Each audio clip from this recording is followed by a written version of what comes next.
evening. This is Douglas Schumacher, and welcome to episode 2 of Douglas Broadcasts.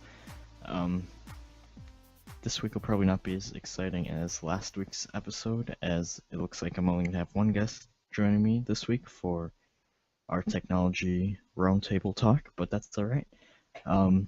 Big week, at least the last couple days, in weather, and so we are going to hop over to that segment right now. Alright, so it's currently a couple minutes past 8 on June 18th, 2014. We are looking, once again, north out of my bedroom towards the city of Medford. You can see some high clouds. It was partly to mostly cloudy today. Currently, it's 68.9 degrees, and I wouldn't call it mostly cloudy, but that's what the reporting station is saying. We got up to around 75 today.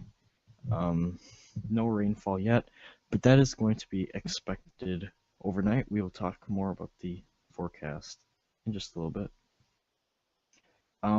Currently, around the nation, there are thunderstorms firing. We're talking all the way from Texas up into the Dakotas, and then also some cells near Chicago, in Michigan, and then some in Ohio, far western Pennsylvania, and moving into upstate New York. Currently, the most severe storms are the ones in the Dakotas. There are currently 3 tornado watches out. The farthest west one will be expiring soon.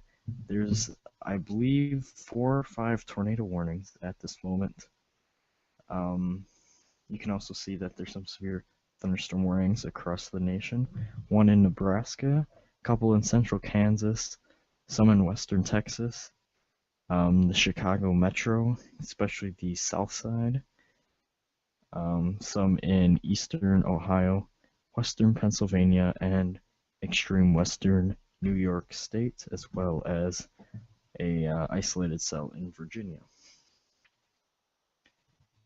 We're going to be talking now about the storms that moved through Wisconsin and, well, much of the Midwest on June 16, 2014. Here is a, if it loads, there we go. This is an animated loop of western Wisconsin from the La Crosse National Weather Service from Monday evening. You can see some of the warnings. There were some in Iowa. We'll be talking about a historic one in Nebraska, but you can see how up in north central Wisconsin we just got some rain, some thunder. Nothing too bad. This very large squall line, though, had some comma heads in it where there were some tornadoes. There were 2 tornadoes in Platteville, Wisconsin, southwestern part of the state. One of them was an EF2, and that moved actually right through the UW Platteville campus, where I actually know some people that will be going there next year, and there was extensive damage, according to the report, done to buildings and the stadium on campus. Damage continued into homes and businesses near Business 151. And then there was also one on the north side near a golf course. This is hard to see. This is Expressway, Highway 151 here. Here's Platteville. You can see the larger tornado. The campus is down here. EF2 moving through roughly around here, and the other tornado up here. Out.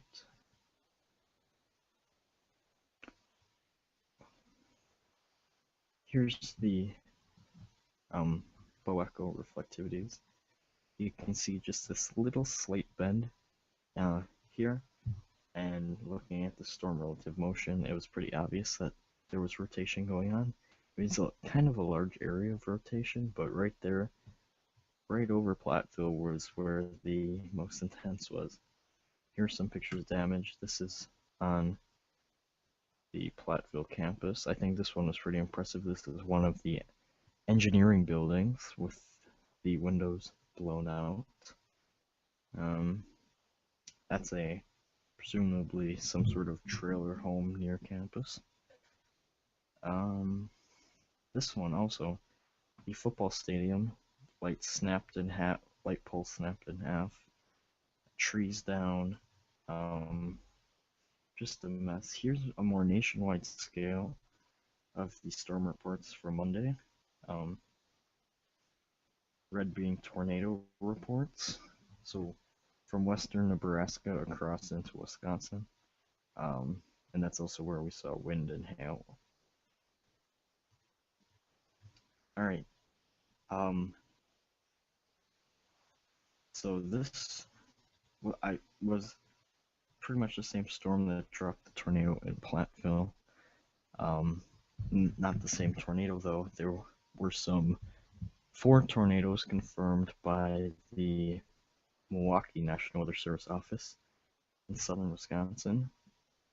Some of them were around the Madison metro. This one was kind of out in the middle of nowhere, and there were some farmsteads that were hit, but nothing major.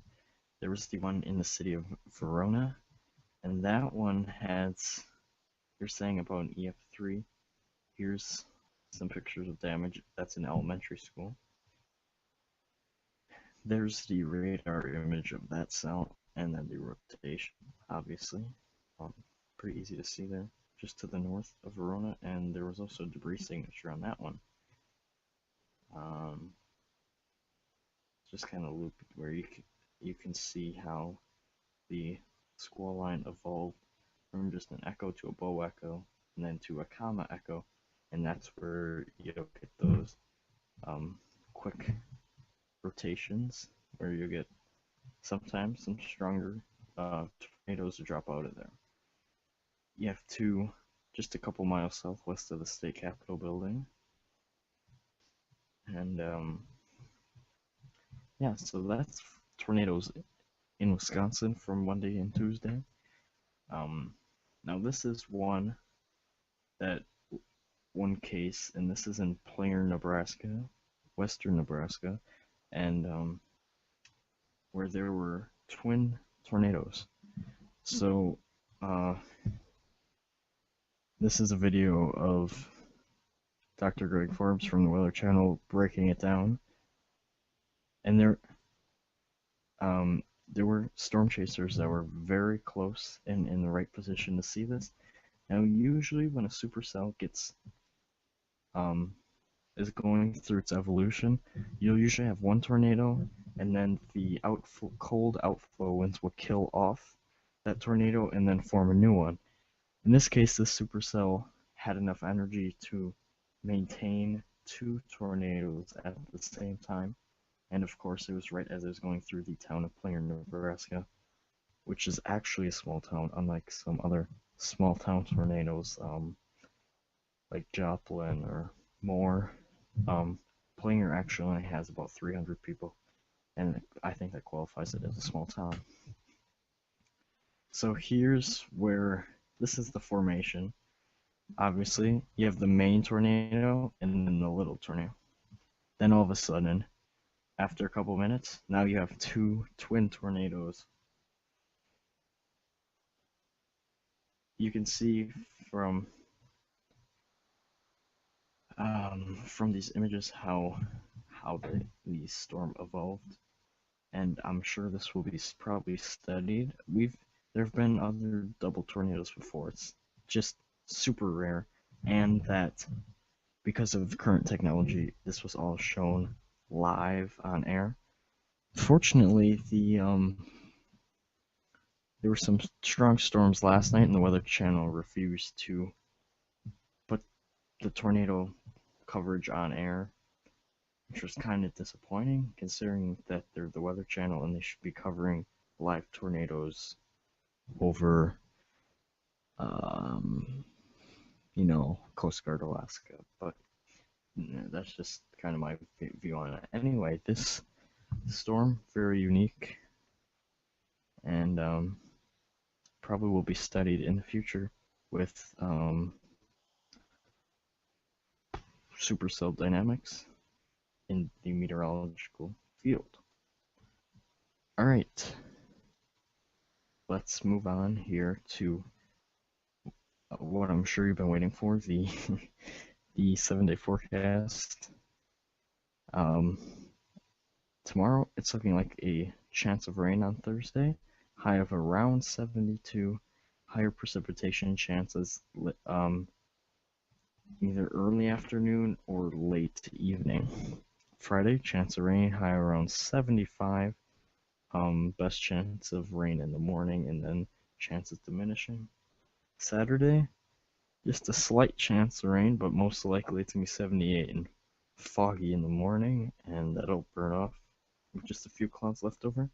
Still an unsettled pattern on Sunday, high of around 79 with thunderstorms, highest chance in the afternoon. Monday, getting up to 81, partly cloudy, with only about a 20% chance of precipitation. And next Tuesday, 78, chance of rain, and it's only about a 30% chance of rain in the morning. Alright, so that wraps up for now our my weather segment for this week. Thanks for sticking with us, and I will be back in probably roughly 20 minutes real time. This is pretty much zero time for anyone watching this or listening recorded. We will be talking technology with hopefully my guest Michael Steinke. Otherwise, I'll be all alone. See you in a little bit. Today's podcast is brought to you by Schwann's and their fantastic blue juice. Not a paid sponsor. Okay, I'm gonna get this tech segment stuff going. So This is technology. well, I understand that, but it's not really news. I mean, it's been around for a while. He's going in for the final approach at Taylor County Airport. Making our final and coming in hot and a little bit too fast, but still we're able to get the touchdown. And the little terrain glitches here. Mm-hmm. Should be long enough runway. Slow down. Nope. Go around.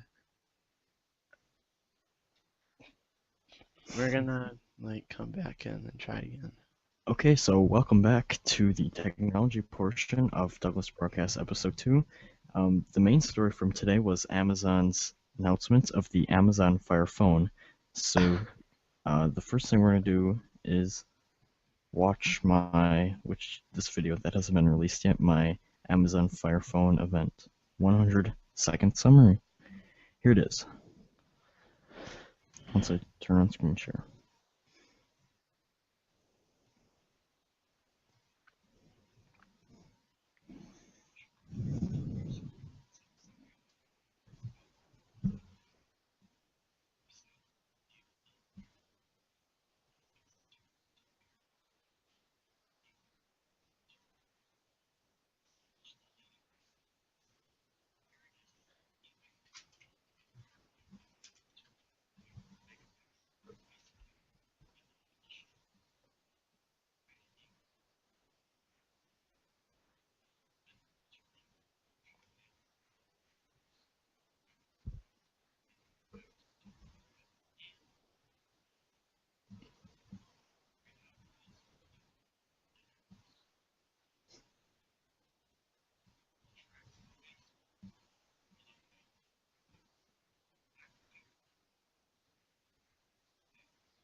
Okay, so that's that was my summary on what happened at Amazon's press event today.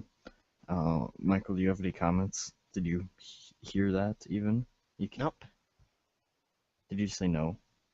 Yeah, I didn't hear it. Oh, okay. Well, I had the volume up all the way on But I mine. did see all the new stuff about it. Okay.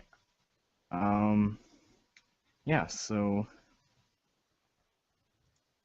it's a mid to high end phone spec wise.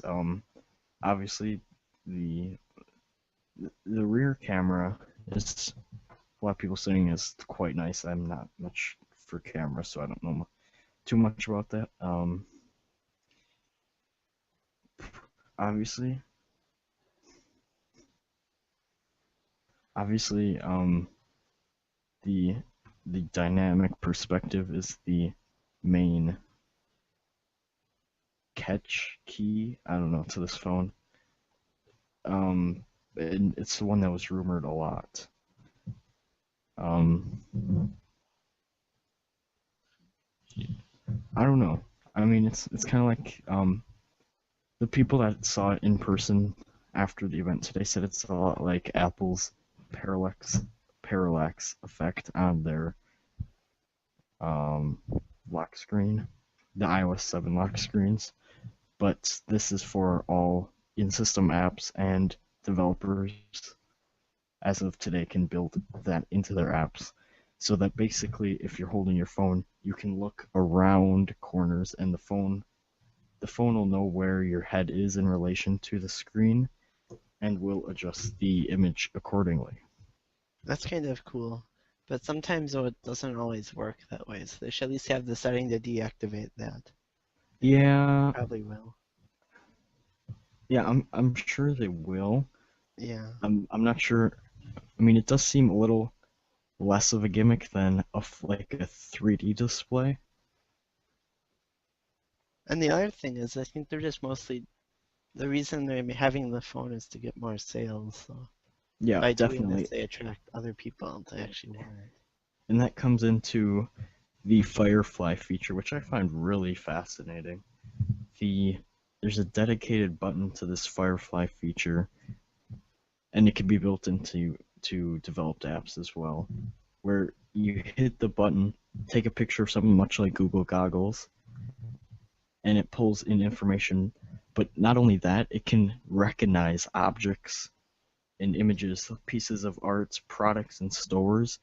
So you could obviously one thing like showrooming, going into a store like Best Buy and looking at technology, and then searching up on your phone to find a better price on Amazon. Well, I mean that's it's kind of built right into this phone, and I think it's cool that there's a whole system-wide level of almost augmented reality.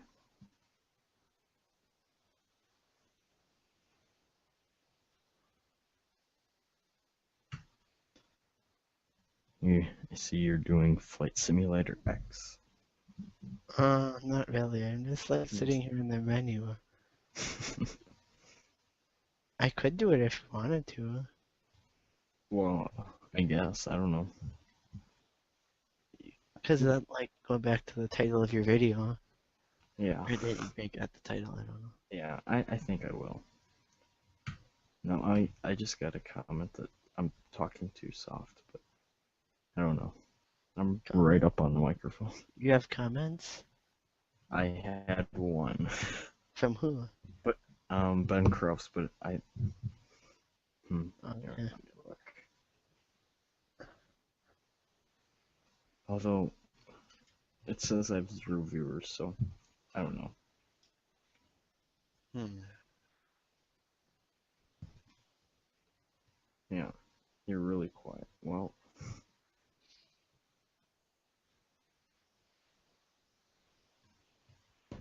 no, now now I'm listening to myself. Okay, that's weird. I sound really loud in this video. Okay, never mind. All right. Are you loading in your simulator? What's going on?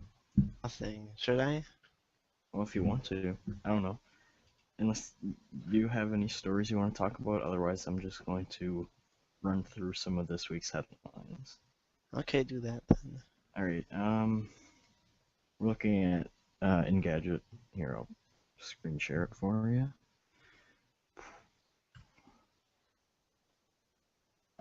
T-Mobile, they're creating a test drive program where you can borrow a phone, currently the iPhone 5S, um, and basically just try it for free for a week to to I don't know, give it an opportunity before you want to actually buy it.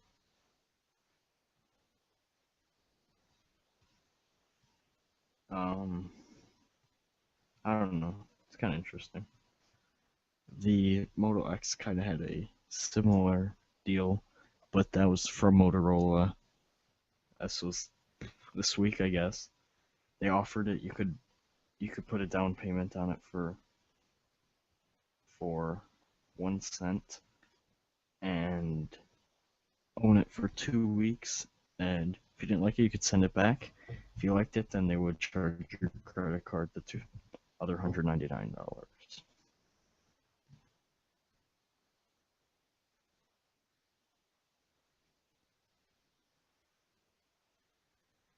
56-year-old prototype with the first microchip. Um, that's kind of cool. Estimated to sell for 1 to 2 million. Here's some gaming. Preload your new PS4 games starting this week, so that you can build an all-digital game collection and download your games. Pre-order them online, I guess. I don't know. Still, a lot of news on the Amazon Fire phone, and I think I forgot to mention it in my summary that it's coming out 5 weeks from today, so it's like July 25th, I believe.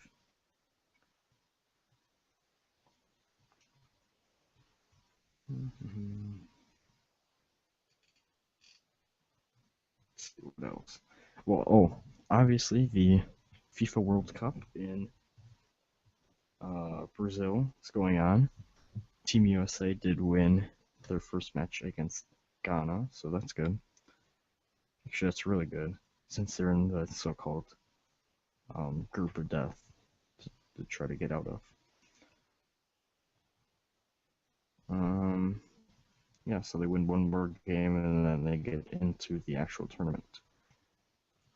Let's see, this isn't in the headlines, but it was kind of important that Twitter announced today that you can tweet GIFs, not to start an argument, but um, either way, you can tweet out that file format. So, all right, Michael, you're looking at the CNN. I used to read from them, but I don't know. Some of their coverage isn't really as in depth as I would like, but oh, okay. They'll be back in 10 minutes. Sounds good. What I feel, and I think I'll probably do a full in-depth video of this um, in the future, that I really feel that how many that in the technology world, it's really going to come down, especially in the consumer world, to four different ecosystems. That is Apple, Microsoft, Google, and Amazon. They're really the four giants in hardware and software, and those four companies are going to be the ones really competing out in the future for customers. I mean, they each have now a smartphone, tablet. Microsoft, I don't think has a. Well, okay. Let me. I was just totally wrong. That went right over my head. all four of them have some sort of living room device. I mean, you have the Apple TV, Microsoft has the Xbox One, Google, their offerings are kind of mixed, but I think we'll see some of that a couple weeks at Google I/O. And then Amazon, which just a couple months ago with the Amazon Fire TV. So they're each competing for your pocket. They're competing for your living room. They're also competing for your desk. Well, is the only one that does not have some sort of desktop operating system. Wearables, obviously, I think we'll see all of them involved at some point. Has been trying Apple. Lots of rumors, as people like to make about Apple. Google, Android Wear, and also that's another thing I'm expecting at Google I/O is to see more information about both the LG G Watch and the Moto 360, which are the two launch devices for the Android Wear platform. I wish this was a smartwatch. Where else do they really compete? Well, obviously, Google and Microsoft compete for search engine, and I think we know who won that one right now.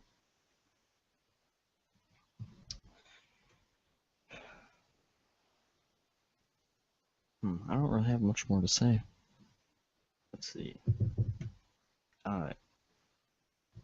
For those of you in AP classes, which I know Michael was, though he's not here right now to comment, but AP test scores are coming out in just a couple weeks. Probably first week of July. I don't know. That'll be really interesting.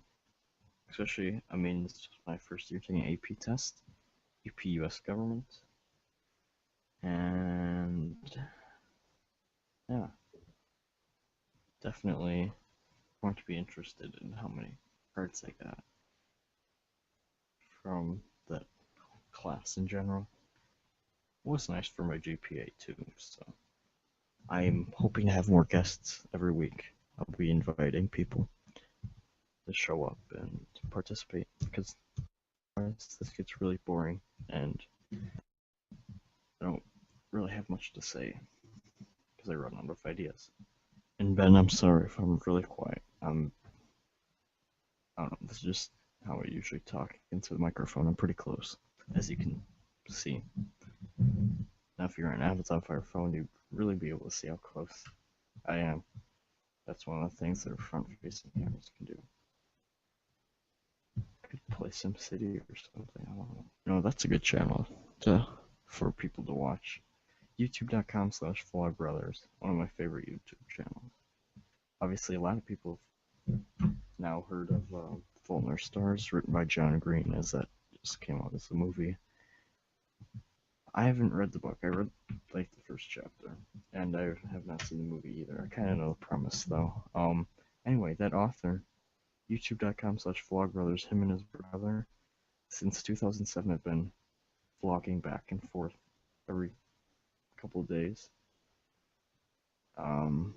It's just really fascinating. They're smart and funny, and oh yeah, they had the Fight World Suck donate for Donate to win his support. Yep. So then he'll be a fan of the team in each group that got. Yay, America! I didn't see him tweet about America yet, though, so he needs to get on top of that. Well, America. I don't think you went down far enough because that game was before the Brazil-Mexico game, so I don't know.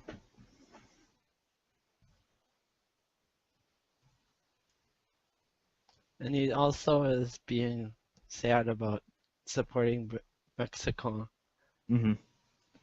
Yeah.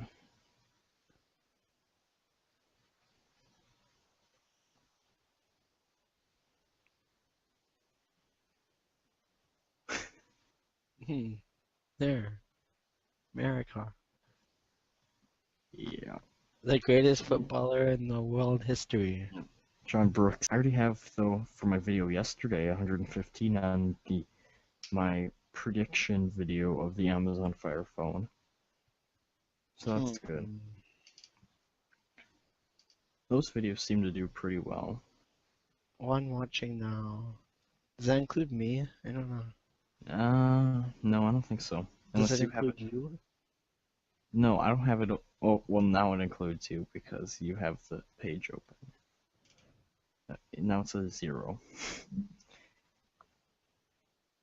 Oh, now it says 1. Oh, alright, just can't decide, I guess. I don't Let's see here. Video I made a while ago. Hmm. know. 2012, man. First watching. 10,000. That's pretty And good. it's not even a good video. Well, okay, my most viewed video is um Garrett being hypnotized at school. Garrett Yeah, Berger, and it's a good video. why? I don't know. I I seriously got like emails and stuff from hip, people that do professional hypnosis, and Yeah, they wanted to interview Garrett. they did to see Yeah, if he was faking it. yeah, they emailed him. At least one of them I know. I gave him Garrett's email, and he got in contact with him. I don't know. So was It he like was actually faking it or was he actually in it? no, no, that was. I believe that was real. Sitting right next to him, it would Yeah. have been pretty much impossible for him to fake it. Because in that video, I edited out a lot of the parts where people were like, because that doesn't have like the first part when they actually hypnotized, Yeah. and like some of us were like bumping him and like yelling at him, not even a flinch. So I mean, he wanted to, and he did, and I believe he did. So Let's start. So what did they say in the interviews? I don't know. I just gave him Garrett's email address, and that was it from on my end. Since I have some other videos sitting around of um Hank Games. That's a good channel. Anyway, sitting around of Garrett and well, mostly Garrett doing stupid stuff. I have one. I could play it right now. I guess it's sitting on my computer. Him at an assembly this spring. He had to lick peanut butter and an Oreo off of plexiglass. That doesn't sound nice. And I have kind of become the de facto cameraman for when he does stupid stuff. So Hmm. and I don't know, I get views on it. So oh, and there's one where David was part of a team that had to. That's really loud. Okay, he had to walk across the gym on like planks, with a team of like 5 from the class. That's interesting. That they messed up right at the end and lost, and we all yelled at him. Hmm. Yeah, I'll have to put on my screen share. Oh, I thought you were playing Minecraft. Okay, you're It's just not, it's a video. yeah. Hank's video. Okay, I see that. My favorite video from Hank's games is Hank plays Clop, which is like Quap, which he, funny thing, you were doing that earlier. Uh-huh. Played at 2 times normal speed. Hmm. I don't know. I find it really funny. That's why I did some of my gaming videos last year at 2 times the speed.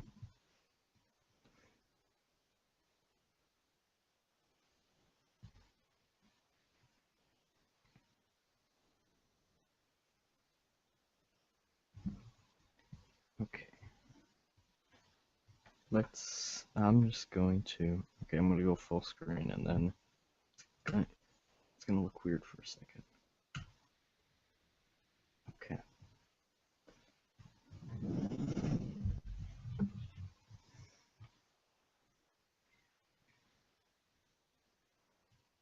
So this is kind of a preview of once I finally edit this video.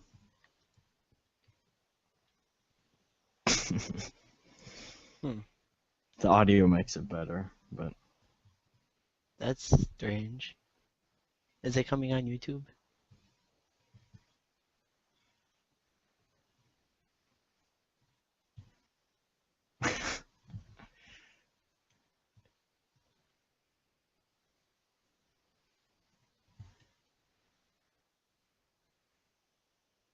uh,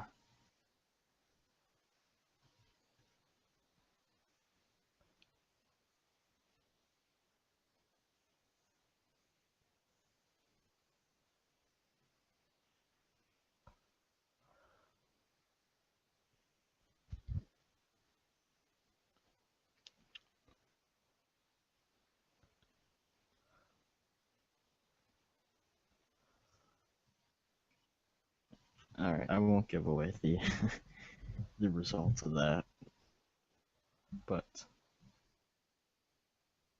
yes, I'll get around to that video eventually. I have another.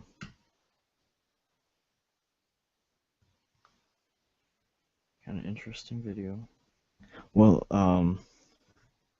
speaking of that, Michael, did you see my video that I posted last week, Friday, of it was a home video of me from 2002 giving a tour of the WAOW studios. Not yet, but I wanted to see it. I Oh, you remember can watch it wanting right now. Yeah, good idea. I'll kind of comment over it as we look at your screen share, since you were one of the people that wanted to see it.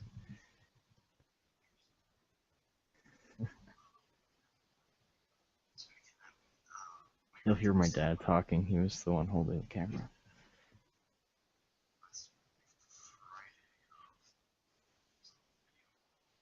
I don't know. I was quite technology savvy at 4 years old.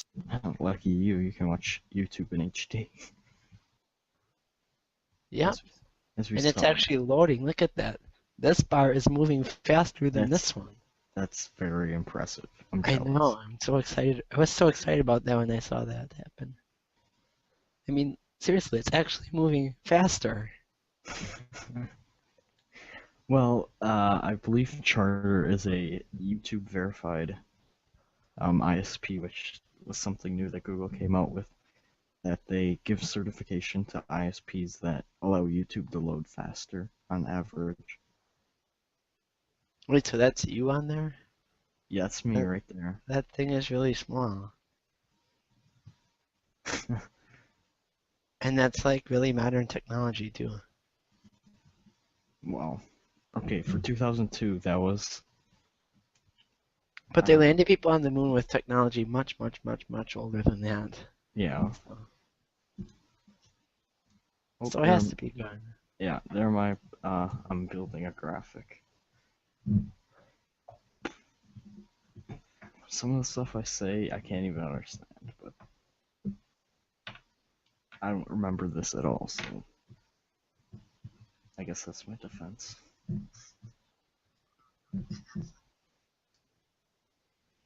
And I would guess that a lot of people at 4 years old wouldn't have been doing that stuff either, so.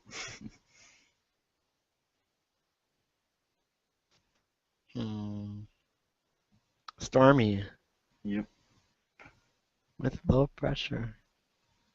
And a tornado right over And Wisconsin. the cold front. Oh yeah, tornado right over Wisconsin. Yep. Oh yeah, that reminds me. If you go on Google Earth, you can see on the June 7th, 2007 tornado, you can see the entire track that it made. It's 40 miles long and half a mile wide up by Menominee County. Okay. Menominee County. June 7th, I'll have to 2007. look that one up. Just look it up on Google Maps or Google Earth. You can see it. It's half a mile wide and 40 miles long or something like that. 20. I don't know.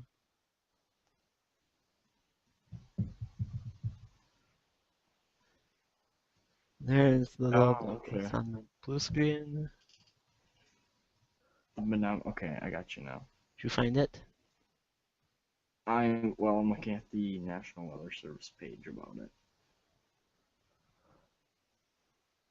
Okay, I have It's a to long stop track the video tornado. for a little bit. Oh, there's the DNR.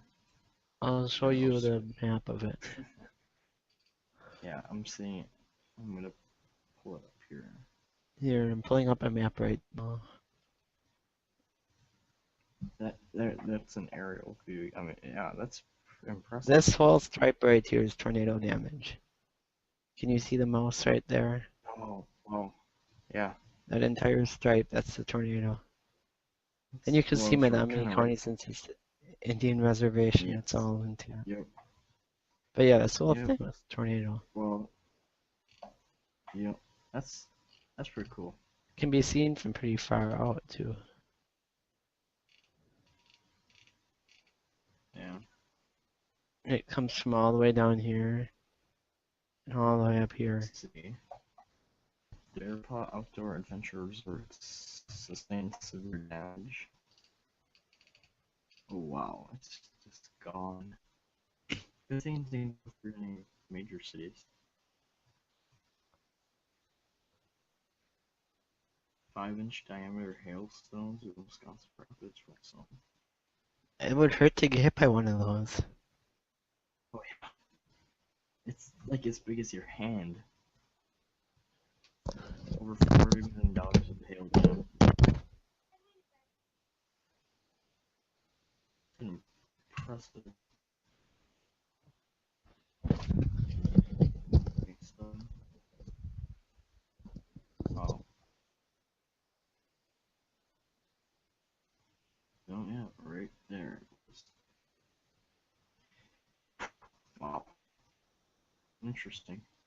Well, I talked about earlier in the show about the big weather news was the twin tornadoes in Nebraska on Monday. I don't know if you saw that.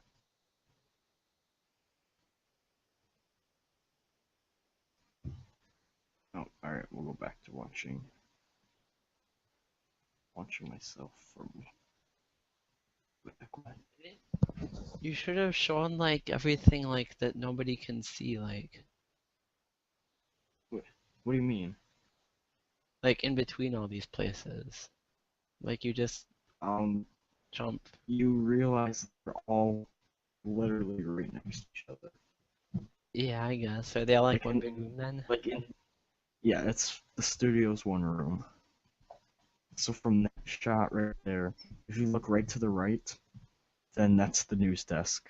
Well, they redid the studio a couple years ago, but Is it still like that though? it's similar. I mean, it's the same room. The desks were moved around though. Yeah, I got it. studio's one room. From that, just to the left is where that interview spot was. So they're just feet apart. I mean, they don't have to be big enough for the camera shot, nothing else. So they just turn the same camera then? There's about maybe 7 cameras in the studio. 7? That's a lot. Yeah. Yeah. They've been remote controlled for quite a while. I think when my dad first started, there were people operating them. But, yeah, now the engineers just remote control them, so.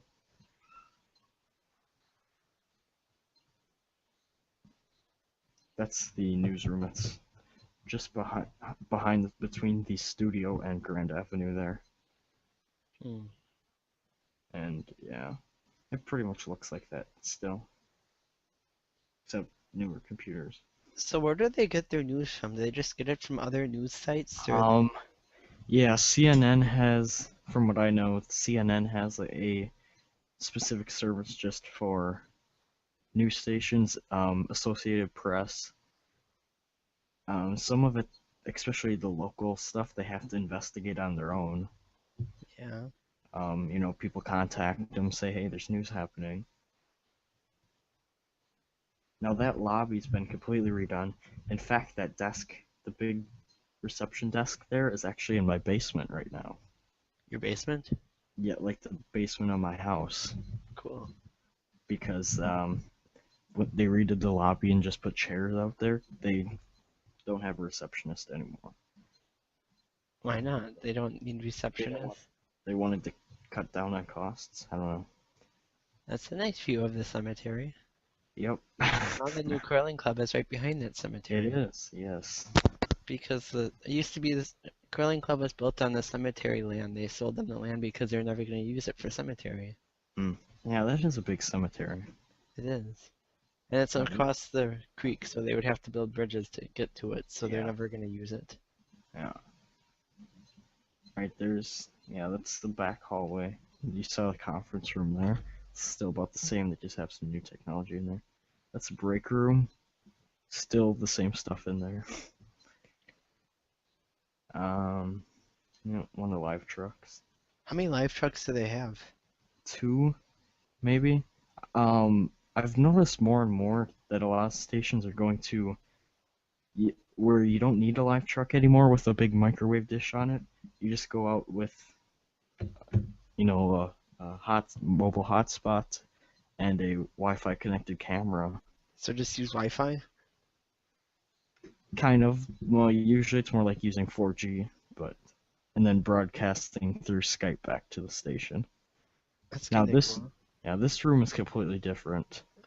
It's still the control room. Is that an This is actual tape? Yeah, that's tape back there of broadcast. They don't have that anymore.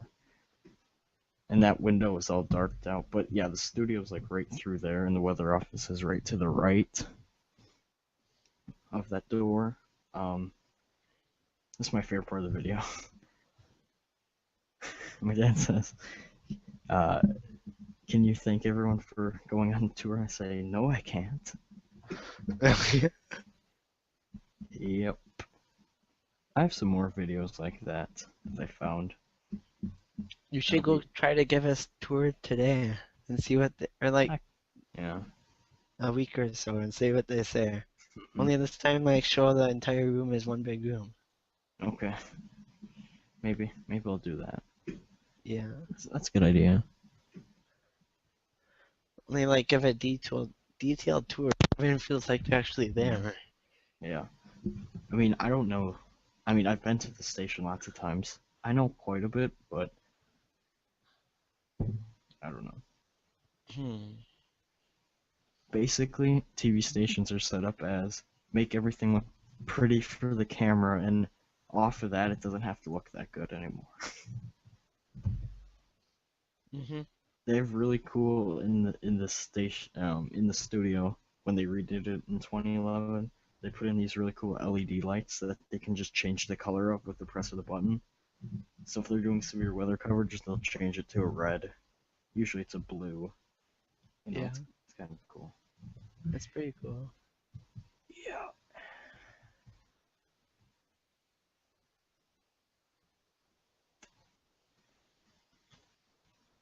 Well, I don't have much more to talk about tonight, so Oh yeah, I have this still up here. where are you now? Oh, Claire. Okay.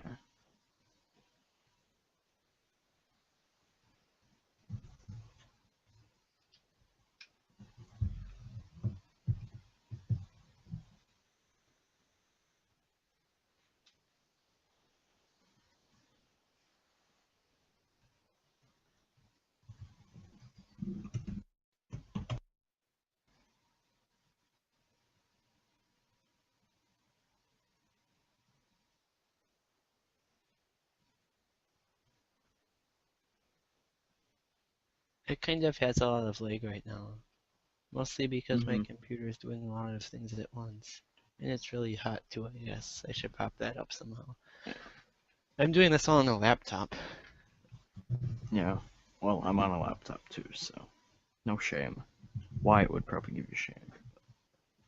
Well, I do have the desktop here, but it's kind of like old, Uh-huh. like 10 years old. So, Okay, so I'm looking at this is a really cool website, tvnweather.com. They're a group of storm chasers that do they're not all connected, but they live stream to the same website. You go out tornado chasing different parts of the country and live stream every what they're doing. So they right now, let's see, there's one crew close to a tornado here in South Dakota. hmm. There's, there's quite a few tornado warnings out right now. How many? And I see there's two in Colorado. Um,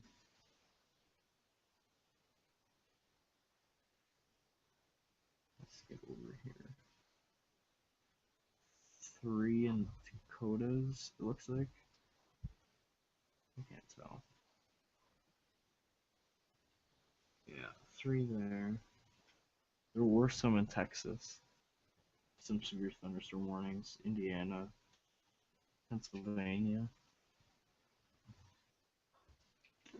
And eventually it will rain here in Wisconsin tonight. At least that's the current thinking. There's some cells kind of starting to populate in Iowa, Minnesota. So, and yeah, 66 degrees. The wind is increasing speed. So,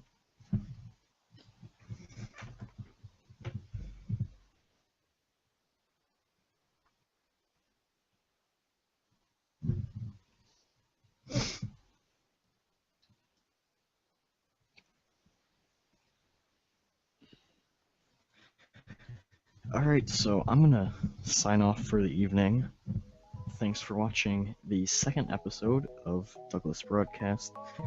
This was broadcast on June 18th, 2014. Uh, you probably saw we covered Amazon phone. We did, Michael did some flight simulator stuff for us. Talked quite a bit about weather, TV stations, and I think I'll be titling this Coming in Hot. So, once again, thanks for watching. See you Bye. next week. Yep, see you next week, 8 p.m. Central Standard Time for episode 3 of Douglas Broadcasts. Have a good week.